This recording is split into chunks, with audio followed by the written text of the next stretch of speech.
All right, let's see if it's going live. Going live. Come on. Let's see if it's going live. You monitoring Facebook? Because we got peeps coming on. Peeps coming on. I see It says a YouTube connected alert. and connected. You got a YouTube I got alert? a YouTube alert, yo. Awesome. And then let me pull up our Facebook. And I think we're right on. We got 1 minute left to cue the music. Wow. There's still a minute left? Yeah. Up it just went. Facebook. Because we got people. There we go. All right. Cue it up.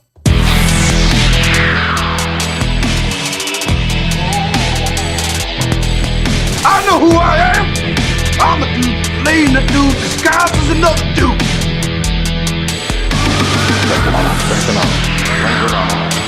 Hello. My name is Inigo Montoya. You killed my father. Prepare to die. Why so serious? I could crush you like a worm. At my signal, unleash hell. Do or do not. There is no try.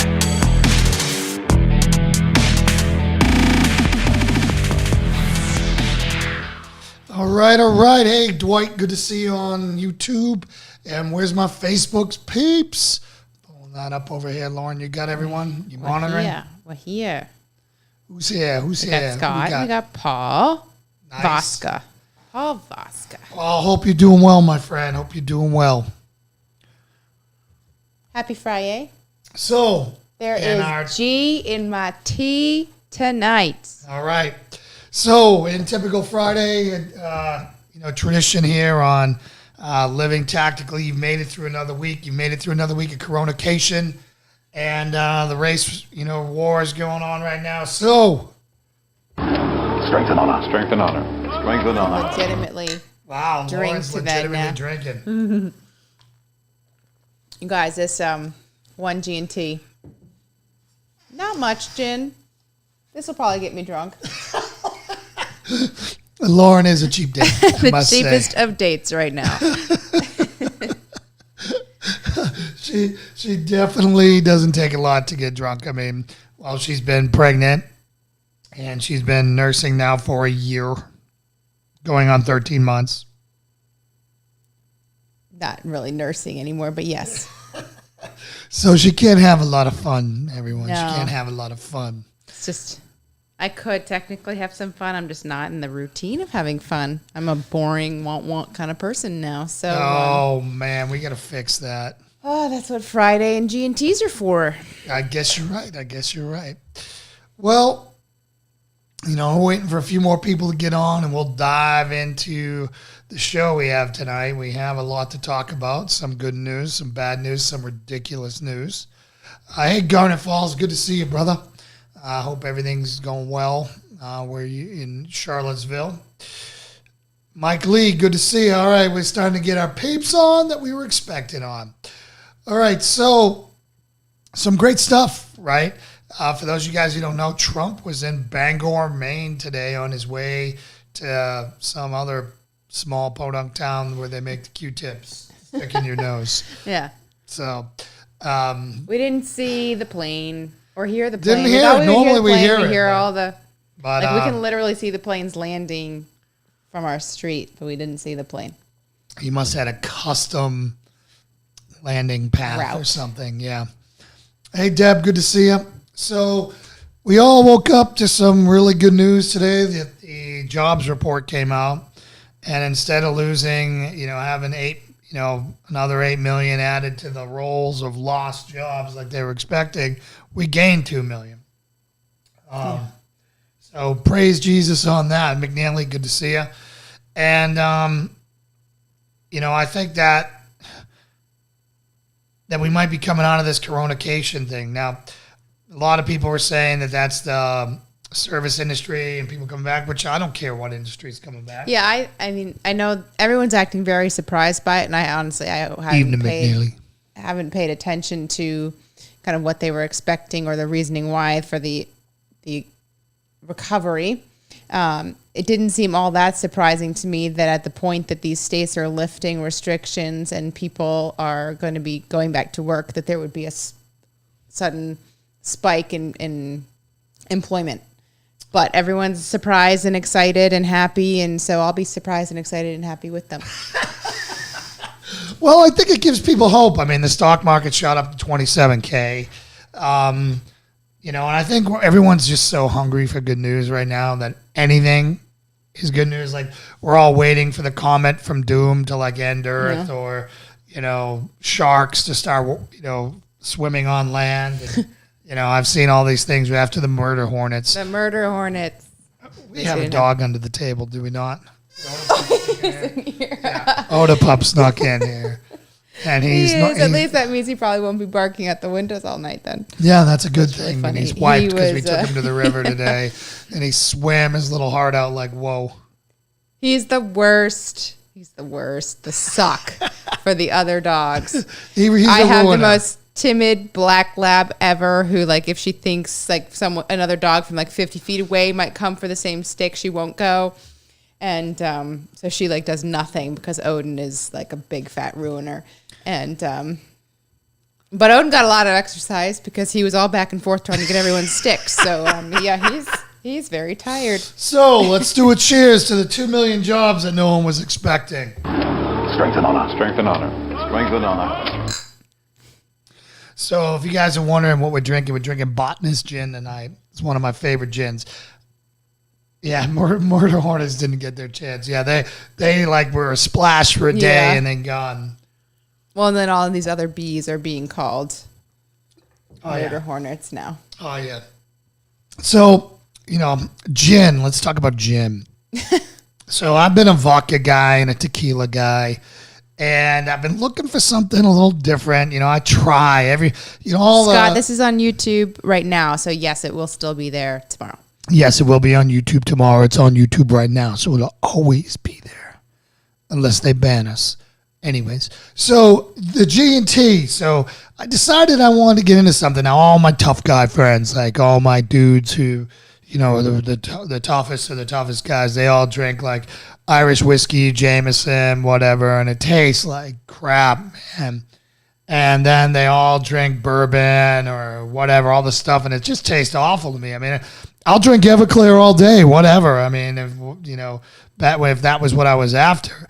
I just don't enjoy the flavors of it, man. So I was looking for a drink that one, I could tell the difference when I drank it. Because vodka, man. All right, sounds good, Scott. So vodka, whether you're drinking Grey Goose, Tito's, or whatever, no one can tell on the taste test. It's all whatever. Everyone fails on their taste test of vodka. You too, Scott. And, man, we get an angry face. I don't know who threw an angry face at us. Could have been a fat thumb. Or someone doesn't like your opinion about alcohol. Okay. So anyways, so I'm like, I'm going to look at gin because I like G&Ts. Chris Connell, one of my best friends, man. Oh, a team guy, great guy, very successful dog trainer. He's been on Saving Private Canine, I think is the name of the show. Please correct me, Chris, but he's... Chris, can you come and whip Odin into shape? He's the least biddable dog ever, and he's driving us nuts. Yeah.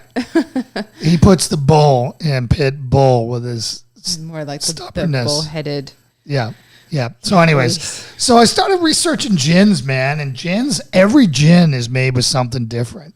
They're all made with juniper, and then they have other ingredients, man. So no two gins taste alike, and I've been able to kind of dive in, and I really love Botanist, man.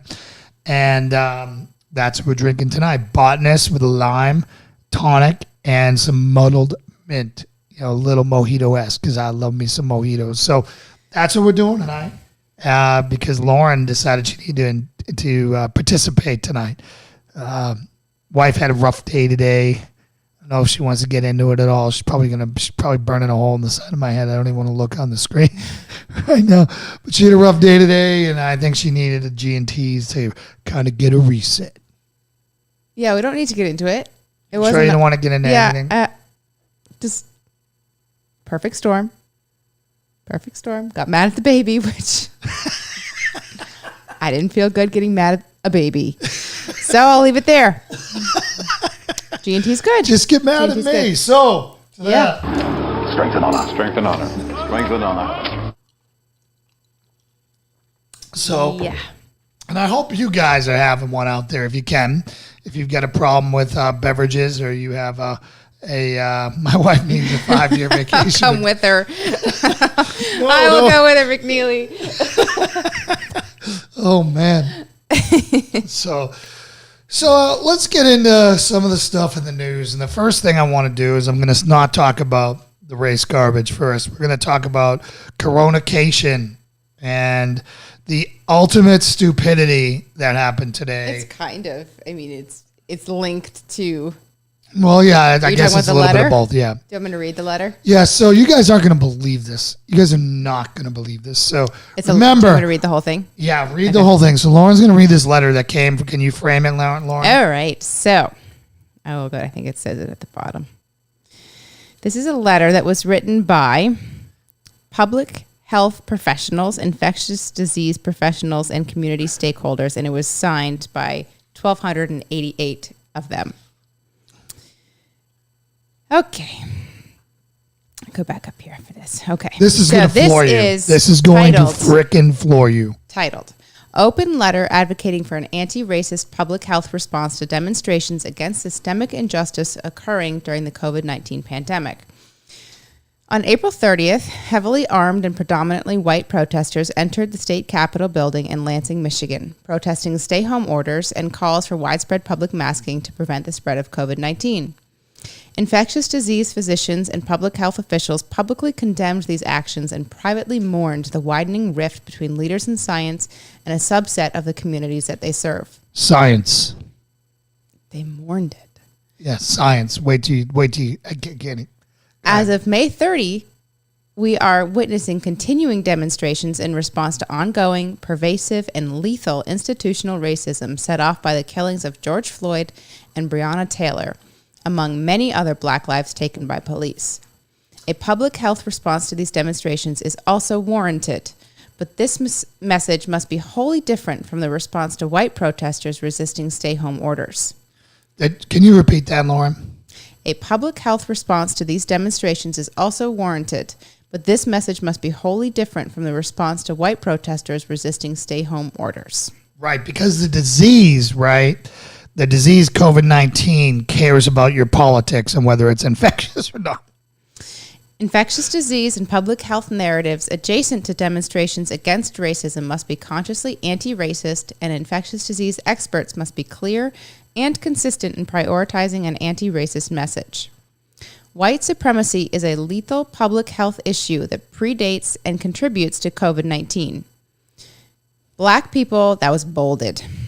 Black people are twice as likely to be killed by police compared to white people, but the effects of racism are far more pervasive. Black people suffer from dramatic health disparities in life expectancy, maternal and infant mortality, chronic medical conditions. God, Maine mosquitoes are the worst. And outcomes from acute illnesses like myocardial infarction and sepsis. Biological determinants are insufficient to explain these disparities. They result from long-standing systems of oppression and bias which have subjected people of color to discrimination in the healthcare setting, decreased access to medical care and healthy food, unsafe working conditions, mass incarceration, exposure to pollution and noise, and the toxic effects of stress. Black people are also more likely to develop COVID-19. Black people with COVID-19 are diagnosed later in the disease course and have a higher rate of hospitalization, mechanical ventilation, and death. COVID-19 among Black patients is yet another lethal manifestation of white supremacy. Can you please repeat that? Black patients is yet another lethal manifestation of white supremacy. In addressing demonstrations against white supremacy, our first statement must be one of unwavering support for those who would dismantle, uproot, or reform racist institutions. Staying at home, social distancing, and public masking are effective at minimizing the spread of COVID-19. Unless you're BLM. To the extent possible, we support the applications of these public health best practices during demonstrations that call attention to the pervasive lethal force of white supremacy. However, as public health advocates, we do not condemn these gatherings as risky for COVID-19 transmission. So tens of thousands of people with and without masks all over the street, packed like everything. They don't think that's bad for COVID-19, but a bunch of, some people who want to go to work and want their lives back, that's a bad one because they're white supremacists. We're almost at that. Okay. We support them as vital to the national public health and to the threatened health specifically of black people in the United States. We can show that support by facilitating safest protesting practices without detracting from demonstrators' ability to gather and demand change. This should not be confused with a permissive stance on all gatherings, particularly protests against stay-home orders. So going to church is bad, and protesting not being able to work is bad. But BLM, that's good. COVID-19 won't infect them, even though they're more vulnerable. Those actions not only oppose public health interventions, but are also rooted in white nationalism and run contrary to respect for black lives. So if you want to go back to work and you want to go to church, you're evil and you're a racist, but, BLM out there, and Antifa running around setting fire and killing people and, not taking precautions, that's okay. Protests against systemic racism, which fosters the disproportionate burden of COVID-19 on black communities and also perpetuates police violence, must be supported. Therefore, we propose the following guidance to support public health. Support local and state governments in upholding the right to protest and allow protesters to gather. Do not disband protests under the guise of maintaining public health for COVID-19 restrictions. Advocate that protesters not be arrested or held in confined spaces, including jails or police vans, which are some of the highest risk areas for COVID-19 transmission. Oppose any use of tear gas, smoke, or other respiratory irritants, which could increase risk for COVID-19 by making the respiratory tract more susceptible to infection, exacerbating existing inflammation and inducing coughing. Demand that law enforcement officials also respect infection prevention recommendations by maintaining distance from protesters and wearing masks. Reject messaging that face coverings are motivated by concealment and instead celebrate face coverings as protective of the public's health in the context of COVID-19. Prepare for an increased number of infections in the days following a protest. Why? Provide increased access to testing and care for people in the affected communities, especially when they or their family members put themselves at risk by attending protests. So, whoa. So right there, they're saying that there is a risk. There is a risk, and that because of these protests, more people are going to get sick. But they should be allowed because it's BLM, because it's worth it. Whereas the public health crisis that they are tackling right now with racism is more important than the COVID. Got it. Support the health of protesters by encouraging the following: use of face coverings, distance of at least 6 feet between protesters where possible, demonstrating consistently alongside close contacts and moving together as a group rather than extensively intermingling with multiple groups. Staying at home when sick and using other platforms to oppose racism for high-risk individuals and those unable or uncomfortable to attend in person. Encourage allies who may wish to facilitate safe demonstrations through the following: providing masks, hand washing stations, or hand sanitizer to demonstrators, providing eye protection such as face shields or goggles for protection against COVID-19 and chemical irritants used to disperse crowds, bringing wrapped single-serving food or beverages to sustain people protesting, providing chalk markings or other designations to encourage appropriate distancing between protesters, supplying ropes which can be knotted at 6-foot intervals to allow people to march together while maintaining spacing, donating to bail funds for protesters. Listen and prioritize the needs of Black people as expressed by Black voices. These are strategies for harm reduction. It is our sincere hope that all participants will be able to follow these suggestions for safer public demonstrations, assisted by allies where possible and necessary, But we recognize that this may not always be the case. Even so, we continue to support demonstrators who are tackling the paramount public health problem of pervasive racism. We express solidarity and gratitude towards demonstrators who have already taken on enormous personal risk to advocate for their own personal health, the health of their communities, and the public health of the United States. We pledge our services as allies who share this goal. Signed by 1,288 public health professionals. Yeah, so that just basically tells you that COVID-19 is garbage and that they all knew it. Now, I watched Laura Logan and Tucker Carlson talk about this earlier, and they were saying that most of these names were nobodies, that, you know, that are all politics, no resume, no nothing. So, again, take that for what it's worth. But I just find it ironic that even COVID-19 is racist. And, you know, I mean, it just gets to the point where I don't think they realize they're creating monsters. Yeah, well, I mean, it struck me that if they're going on about the black community being the most vulnerable to this, yet they are encouraging and supporting them going into an environment where their risk is so much higher. Yeah, I mean, it just doesn't make any sense. So, you know, a couple things I want to do. One, I want to have a few more toasts here. So one, I want to toast President Trump right now for leading through us through two of the hardest things going on right now, including fighting the deep state and everything else. So, to leader of the free world. Strength and honor. Strength and honor. Strength and honor.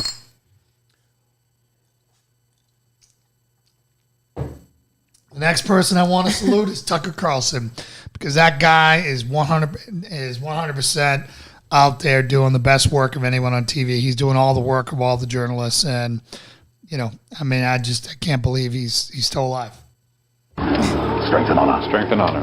Strength and honor. I should have got myself a nice piece of mint leaf in there. Yeah. Yeah. A little crunchy. A little crunchy. I muddled it, so it was good. And then the last one I want to toast is Candace Owens, to the bravest woman in America. And I was on a forum doing battle today, and someone, you know, of course, was a white woman being critical of Candace Owens and why she does this. And I'm like, maybe she does this because she loves her people and she wants to raise them up so that, you know, she won't lie to them, that she'll just tell them the hard truths. They couldn't accept that. So to Candace Owens, the bravest woman in America, I hope she runs for office someday. Strength and honor. Strength and honor. Strength and honor. Do you think she will? I do.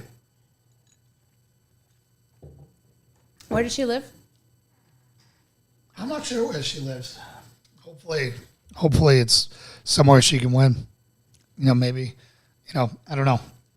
But so Victor says he's working in sandals. Yeah, he sent me a bunch of pictures of his feet. I'm working in PJs. She is in PJs, but Victor's disabled because he got injured on the job as a cop, and right. You know, a lot of his foot's been amputated and a lot of stuff, and he's been working in the line, standing as a disabled cop because they're so hurting for people. And I guess a lot of his foot like exploded the other day and opened up on him, and you know, he's out there trying to, you know, serve the cause. So Victor, here's to you. Here's the Victor out there serving up. Strength and honor. Strength and honor. Strength and honor. All right, I'm burning through my drink here. I got a couple more toasts. Slow down. No. All right, the next person we want to toast to on this is the National Guard members who 2 nights ago had to sit there and have a bunch of spoiled college kids scream in their face and have all these people telling them the most awful names. And they were just the most professional people I've seen. So this was in D.C. to the National Guard troops. Strength and honor. Strength and honor. Strength and honor. And were then they last handling one. themselves any differently than the police officers who've been dealing with that on a No, daily and that's basis? who's next. Oh, okay. And last but not least, I want to toast our Friday toast to the Thin Blue Line, to the men and women out there doing the hardest job in America. They're hated by most, loved by a select few, usually their families in the victims of the people who they protect when they need them. But the rest of the time, they're just discarded and used as scapegoats. They're the most hated group in the world right now. And I just want to send nothing but love and respect to them. And I hope they know that we have their back. So to the Thin Blue Line. Strength and honor. Strength and honor. Strength and honor. So I saw on a page I follow, someone was asking for some inspiration for what to write on a sign. They were going to go to a protest and what saying to write. And someone put out multiple options, between the Black Lives Matter and yada yada. And there was one that said ACAB. And the person who asked was like, all cops are bad. Can you clarify? I don't know what that means. And they said, yeah, all cops are bad. And so then there was this whole back and forth dialogue with people chiming in about that. And, someone whose husband was a cop chiming in and being like, I don't appreciate that sentiment. That's not true. My husband's not a bad. And the conclusion was that there can be good people who become cops, but they cannot be good cops. Wow. How twisted are we as a society? How long have we let this lie, cancer grow to where it's totally rotted out our core? Have you seen this insanity where people are taking knees and lying on their faces and begging for forgiveness? Mm-hmm. I mean, I just saw the National Guard do that somewhere, and I was like, holy freaking smokes. I don't know. It probably had to be in California. But I watched them do this, and they took a knee and surrender, and basically were, just the most disgusting thing. You've got all these people laying on their face, and then you have these other people standing over them, lording over them, and it's just disgusting, man. It's just absolutely disgusting. Hey, David Dorier. Hey, Bob Jenkins, I'm glad you could make it. Chris Mooney, we're in your state, bro. We got to have a brouhaha. So it just really breaks my heart to see the Thin Blue Line so abused. I posted a post today. I posted 2 posts today that were pretty controversial on the Trident Shield Guardian group. If you're not in that and you're a fan of this show, join it. It's where we post everything we get, and all the interesting stuff that we pull from out there that we talk about on this show. And we go back and forth. And, I actually had to boot my first member today for being a total idiot. And he's someone who's contributed to a lot of dialogue, debate, good debate. Hey, David, thanks. We're happy to be up and running. Join that over there. But I posted 2 things, and they were both about the same thing. I don't know if you remember back in 2017 when a special needs kid was kidnapped by 4 black people, 2 males, 2 teenage males, 2 teenage females, I believe. I'm saying teenage by their. I'm not exactly sure of their age. And they kidnapped this kid and they tortured him with a knife and did horrible things to him and filmed it and streamed it to Facebook or wherever. And I don't remember anyone rioting about that. Did you guys riot about that? Did you guys set things on fire? Did you loot? No, you didn't, right? Because you're not buying in to the insanity that all black people are bad. They're not, right? But that's what they're trying to paint us as. They're literally, there's professors, and this is what happens when you surrender your schools for the past 60 years.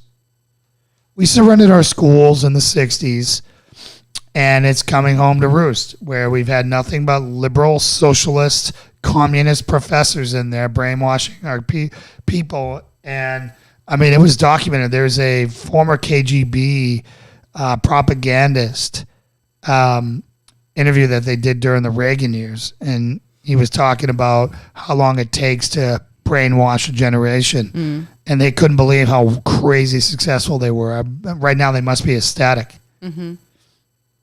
For any of you, I'm not sure who has teenagers or kids of the age that would be aware of what's going on right now. Hey, Tamara. But Good to see you. Curious what kind of dynamic is going on there of how they're perceiving what's going on and conversations that are going on in the home. On the news that it was showing, Tucker was showing that there's like a new kind of wave of the viral posts that's going on of teenagers who are either ashamed of their parents. Yeah, talking about how much they hate their families or yelling at their parents for, they're being closed-minded or having some other opinion. They're not supportive right enough now, of BLM. And these kids are going viral because of speaking out against and the great thing is when... So I hope that everyone's children-parent relationships are smooth right now with you all, but just let us know what's going on there. You need to be watching what your kids are doing on social media. But the great thing is about it, right, is the more, angry they were at their parents and the more disrespectful, the more Hollywood stars would chime in and egg them on and salute them for being brave, for confronting their parents because their parents are trying to teach them perspective. Absolutely disgusting. Hey, Brent, good to see you. I hope things are going there, and I hope your jiu-jitsu studio opens up soon. I hope you guys are rolling and, teaching people life-saving skills. It's just tragic, man. It's just tragic. And, for people to buy into this garbage, for so long, people wouldn't even say, you couldn't even say that 6% of people, black males, commit 44% of murders, of all murders in the U.S. If you said that, you'd be called out for saying that. That's insane. That's a statistic. That's a fact. Mm-hmm. And here we are now, and now we've got our streets filling up, and people are protesting a lie. Protesting a lie. Are there bad cops? Yes, there are bad cops. Why are there bad cops? Because people are in that role. People are flawed. Since Adam and Eve, people are flawed. And so no matter what, as long as you're using people and you're not using code, you're going to have the human factor in there. Yeah, I think that the sad thing is that I think there's pieces of a legitimate message in what they're trying to get across. And like we had this conversation a little earlier at dinner as far as that, racism and is systemic versus kind of what's in the individual person's heart, kind of as far as how it's expressed. And so, yes, people do experience, the black community does experience racism, but does that mean it's systemic? Does that mean that it's ingrained and kind of built into the core of the society? I think that's where the breakdown is that the how we view it anyways is that it's not really a systemic thing, because as far as the systems, there's a lot of stuff that props up people in the black community more so than other races. But people who lock their doors because they see a black person walking down the street, that's, I think, a lot of the acts that people are perceiving as racist and make them feel like they're being perceived in some way that's unfair. Right. So I can't wait to talk. We're going to have Colonel Alan West on the show next week, and I'm really pumped to talk to him about this and how to get over this. But I was talking to a good friend of mine, Mike Ferrugio, who a lot of you know, former Charlottesville cop. He was like a New York cop for a day and then a Charlottesville cop for like ever. But great guy, Christian, awesome dude. And he's trying to understand this, and he's been watching a lot of the things, and he's saying it's two sides to the same coin. And, I got into it with him a little bit and, pushed back on him. Of course, we're friends, so I pushed back on him, in a good way. Yeah. And said, I don't think it's the same thing. And I said, he's like, do you think it's harder to be black in America? And I said, psychologically, I will say yes. Because you have to overcome the inertia of the statistics and the legacy and the perception of the fact that black people commit 50% of all violent crimes, and they're only 13% of of the population. So, yeah, there's going to be some stuff going on there where people lock their car doors or whatever. But I said, you're comparing, apples to oranges. So psychologically, yes, but systematically it's set up for minorities' advantage, right? If I go and when I had to get on Boston Police Department, I had to cut like a 98.9 and have veterans preference to even get the job because I competed with like 30,000 other people. And, whereas somebody who was black had to score 70. Mm-hmm. Right? How is that fair? Mm-hmm. Our kid and your kid, if they're white, they have a lesser chance. Actually, if you're black and you graduate high school, you go to college at a higher rate than white kids now. Really? Yes. And, because... Where did you hear that? That was on Tucker. Okay. And, it's just, the system's set up to compensate them for whatever. And I love Candace Owens because she's like, I don't want to be compensated for. I want to achieve everything on my own. Mm-hmm. She doesn't want a crutch. Have you seen that video? I've seen it before and it's circulating again. And it looks like it was made a while ago of like the kids, they're all lined up on a line and some like coach is saying, we're going to have a race. But yes, I saw that. It was a horrible video. Yes. I'm going to say some factors, and if these apply to you, then you say two steps forward. Yeah, and there are things like my parents are still Vic, stand together, by. or I never had to worry about the next meal, and like all of these factors and a lot of things, if I may, that you would have probably been way back on the line. Totally. From your your life experience. And, there was, and it was, I did notice that they didn't zoom in totally. I would have been very curious to see. They didn't show, they like zoomed in on the pictures of the black kids that were at the back of the line now, and the white kids are at the front. But there definitely were, it was mixed kind of amongst the group. But the point being that, all of these life factors give some people an advantage and some people a disadvantage as far as their starting point. Right. And I was reading through comments because, that's always where you kind of see the breakdown of and pick up on things you don't necessarily pick up on. And a lot of people kind of took it for the message that it was. But then there was the other component that was coming in of all of the factors that they were saying were parenting responsibility, as far as that having kids out of wedlock, or as the factors that the kid can't control, but also is not directly related to race, right? And so just more poverty, those factors which were influenced for you too. And so I think it's an interesting video, but it's one that you need to kind of step back and look at from a little bit of a different perspective than what they are. Well, in my friend Mike, Victor, I'm going to call you in here in a little bit. I can have empathy for the other side. I understand that life's hard for everybody and life's not fair for everyone, and I understand that. And my heart goes out to them, but I was explaining to my friend Mike that you have to take accountability for your actions. Mm-hmm. And, someone locking a door because they're scared of someone coming by, that may harm you, hurt your feelings. But raping, killing, or assaulting someone is breaking the law, right? And it does far more immeasurable harm. So, again, I'm just trying to say that the only way we're ever going to get forward in this conversation is if we acknowledge the realities of it. And then we work to build the trust up, right? And do I think policing needs to have a major facelift and some changes? Yes, I do. Mm-hmm. I do.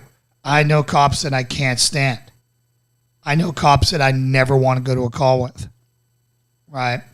And some of them get Officer of the Year, which is complete and utter bull BS.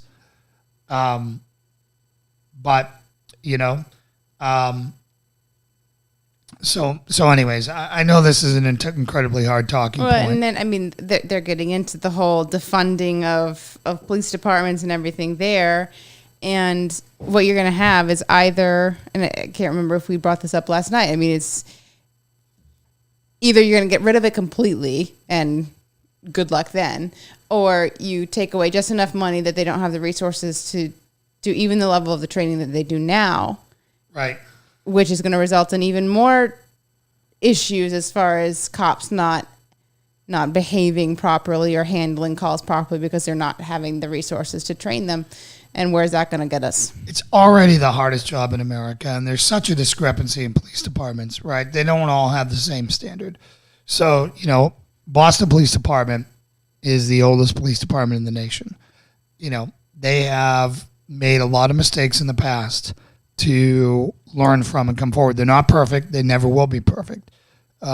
It's an impossible job. You can't be perfect at an impossible job because there's too many people involved. But,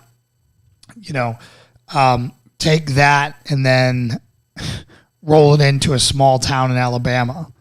The level of budget and the level of training and the level of accountability and the level of, just everything across the board is going to be different. Mm-hmm. So, all right, I'm going to call Victor in and see what Victor has to say here.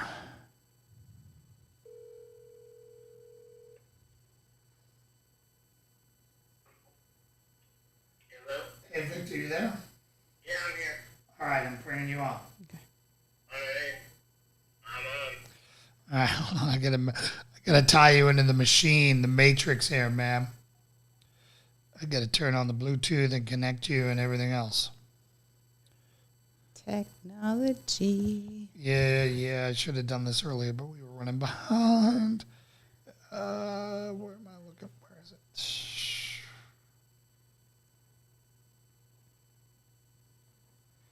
There it is. Roadcaster Pro. Got it. No, I got it. The pressure. I've only got 40,000 You have a Bluetooth ton things of there. things there. All right. So, are you there, Victor? You're live. Yeah, I'm here. I got it. Okay, I'm live. All right. So what you got? Hey, Lauren. Hi, how are you? Well, good. I am doing good. I'm doing good, but I could do better, okay? So I went to bed last night at about 10:30, which is remarkably pretty cool considering I've been working till about 4.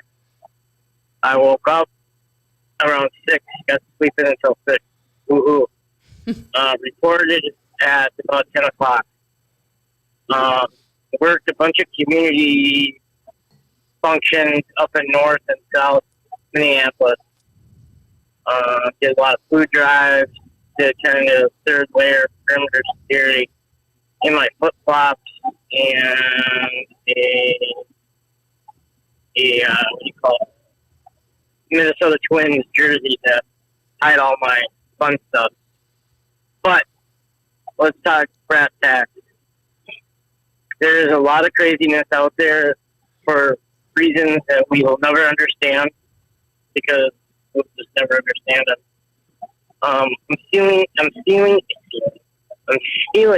I'm seeing a lot of people coming together who normally wouldn't mix.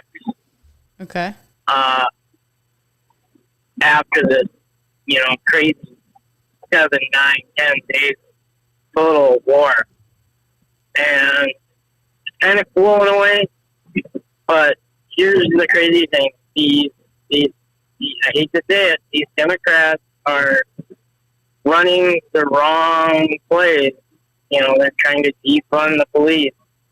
They're trying to put in a British-style police force in America. That's what they want to do. That's what that they won't said. work. Unarmed. Yeah. Yeah. There's too many guns in this country. Mm-hmm. It would never work. And it's not about guns, and it's not about that. It's just... Because you're in the area that's kind of moving He's forward 6 with miles this, right? from the epicenter. But as far, Minneapolis is one of the areas that's gotten a few ticks down the road on to actually doing that. Yeah. Yep. The city council wants to move forward with a lot of stuff. So they kicked out all the police out of the schools. So I know a lot of school cops personally, and they're just livid because they bike around in mountain bikes, handing out footballs, helmets, and bikes to 500 kids a year. And they rather have a good contact than a bad contact, and Jason understands that. It's all about, having a good contact, even in the worst of situations. People always say, why are you so happy-go-lucky? How do you go to work and do what you do? I'm like, I don't take it personally. If I did, I'd probably be a combative, over-the-aggressive cop. Or suicidal, which is a massive problem in our first responders. Oh, yeah. As much as anyone now. I mean, you should have seen the shit I seen. Sorry. It was crazy. I saw like 5 old people who just had their second floor, a couple of apartments broken into by all these looters, and they have nothing. All the hotels in Minneapolis, St. Paul are full. Either full for 2 reasons, because let's just say in 5 or 7 days ago, now they're not at capacity. So the question, the $1 million question is, where were all these people hiding? Yeah. And that's the $1 million question. How do you hide? They had reports of up to 300 to 500,000 people per year in Minneapolis, St. Paul area. Wow. How do you hide? How do you hide somebody like that? So like, let's take today. Anytime I see an out-of-state plate, a run-down car, we're running it.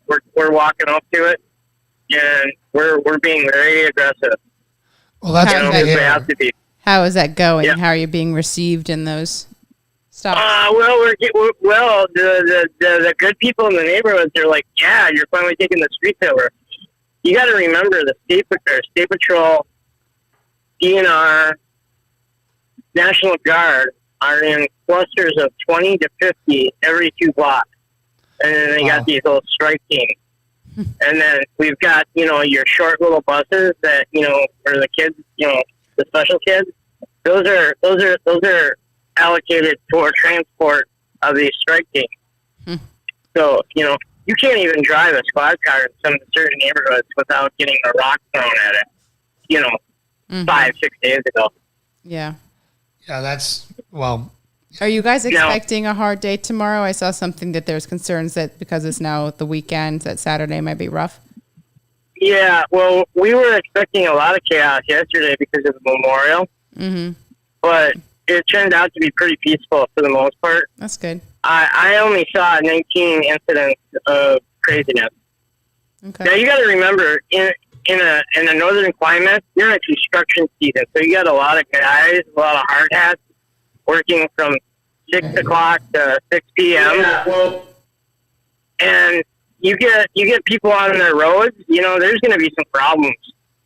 Because they're trying to make this place, our road structure, a lot better than it is. So I don't know. It's a minute by minute, it's a day by day kind of situation. I'm on duty, but I'm off duty right now for about until 4 a.m. We're going to load up and arrest a few people that are still out here.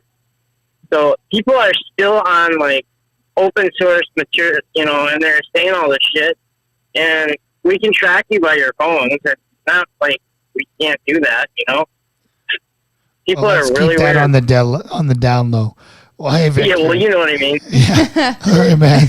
Well, hey, Victor, you stay safe out there on the streets, yeah, my friend. I'll tell you one little caveat. The coolest thing that I'm seeing right now is these clothing and food drives for other parts of broken communities like domestic abuse, homeless shelters, Right. food pantries. So a lot of people are kicking in and, feeling maybe a little sorry because they kind of have it good and they want to, kick a dollar a good way versus just write a check and say, oh, they're actually, getting some sweat equity, as they say. Mm-hmm. So, I've seen some people from the burbs come out and they're just like fiberglass tips, Well, good on them because it's not a safe place right now. So, no. Yeah. Well, cool, Victor. Thank you so much for coming out. All right, we'll talk to you later. All right, we'll talk to you later. Thanks, Victor. Have a good night. So, I mean, there's a guy, on the front lines in Minneapolis where this started. And, disabled guy, standing out there. I know he's had most of his foot amputated, a lot of other things going on there. I think he's had over how many hundreds of surgeries. Yeah, it's crazy. And, hit by a drunk driver, I believe. But still standing shoulder to shoulder because he wants to serve his community. And what do you do with that? That's who they're calling the enemy. Oh, he clearly can't be a good guy. Yeah, he's clearly going to be a bad cop, right? I mean, it's just absolutely disgusting. Kevin McRoberts, my brother, good to see you. Brent Sobek, good to see you. Kevin, his beard is almost as impressive as yours. Can't you tell? Why do you got to do that to me, man? Kevin's got the mother of all beards. His beard is like this full. And here. It's like something out of a dwarven fantasy movie. And then she just compared that to my scruff. Oh, man, I can't believe you just did that to me. I mean, there's payback coming. I don't know what you're talking about. I love you too much to hurt your feelings. I'm just saying. Well, I don't love your beard so much that I can't. All right. So, anyways, there were some other things we wanted to talk about tonight, and I'm trying to remember what the heck they were now after Victor's conversation there and all of our toasting. I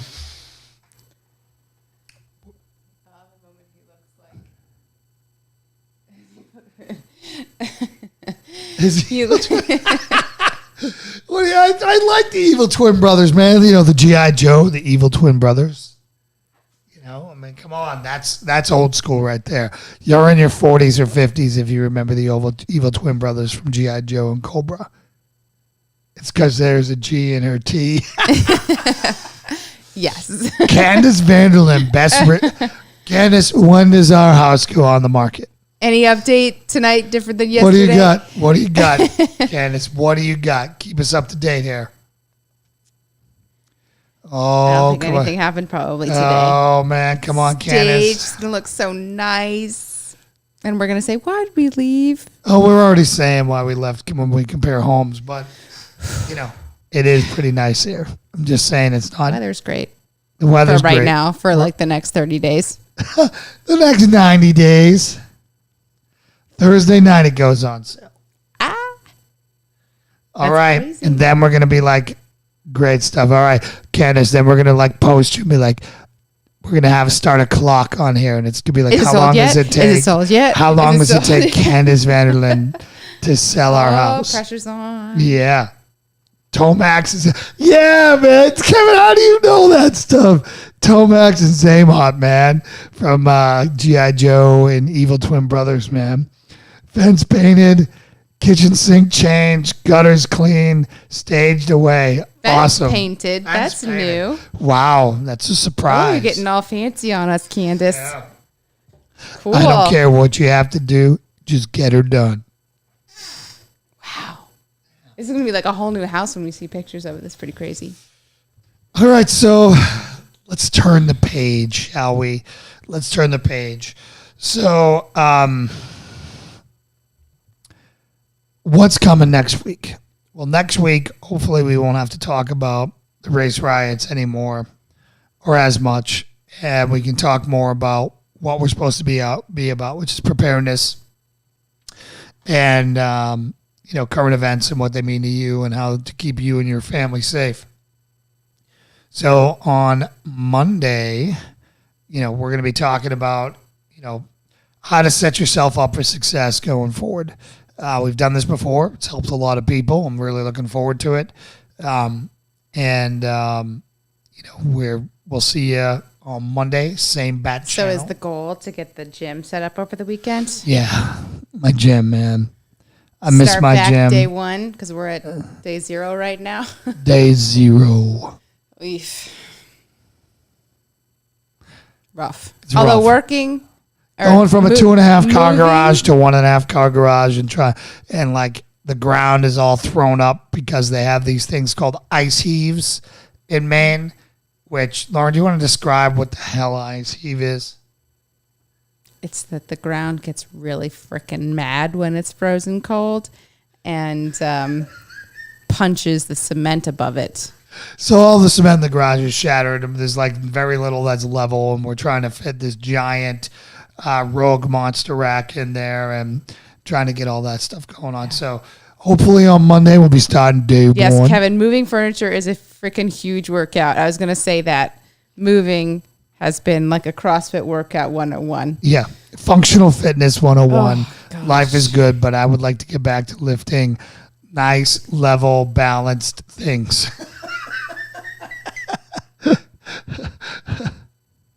Brandy. Yeah, I'm sorry. We haven't heard anything on the Trident Shield Patreon website. Yeah, we're going to get back to that on Monday, Tamara. I really apologize about, Brandy's. Brandy's behind the Tamara. Yeah. Well, I know that sometimes he signs in. So we'll see you over there on Monday, and we'll be able to start putting some stuff out. The main thing what's that? The purple mattress. Yes. The purple mattress was the biggest kick in the, you know what? It's literally like wrestling a 700-pound drunk octopus. They nailed it. Yes, that's how they described it on their website. Their marketing is spot on. The best marketing in the world. I wish I could afford them. Yeah. But anyways, hey, everyone. Happy Friday. Enjoy your weekend. God bless you. God bless your family. Is it okay to cheers during a prayer? Oh, man. Maybe. Can I have some of yours? God bless you. God bless your family. God bless America. May the Lord watch over our leaders, give them the wisdom to get us through these tough times and protect each and every one of us. In Jesus' name we pray. Amen. Amen. Strength and honor. Strength and honor. Strength and honor. Good night. Happy weekend. Happy weekend.